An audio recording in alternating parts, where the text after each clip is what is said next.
Laika, the first dog in space. The Soviets were the first to launch a rocket. They then wanted to be the first to send the first living creature into space.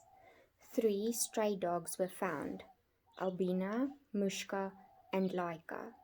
They went through many tests to see which would cope better for the flight. The dogs were kept in small places.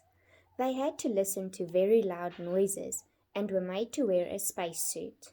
These tests were to get the dogs used to experiences that they would have on their trip.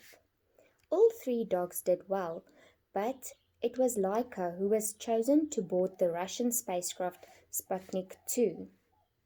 Laika, which means barker in Russian, was a friendly 3-year-old calm stray dog.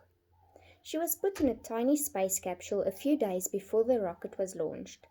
Just before takeoff, she was covered in an alcohol solution and painted with iodine in a few places so that sensors could be placed on her. The sensors would check her heartbeat, blood pressure, and other bodily functions so that scientists could see if there were any body changes that might happen out in space. Laika's space capsule was padded and just big enough for her to lie down or stand if she wanted to. She also had a lot of special space food that was for her to eat when she wanted to. The rocket, with Laika inside, was launched into space in November 1957. Once in space, it began to orbit the Earth. The spacecraft circled around Earth every 2 hours for 4 days.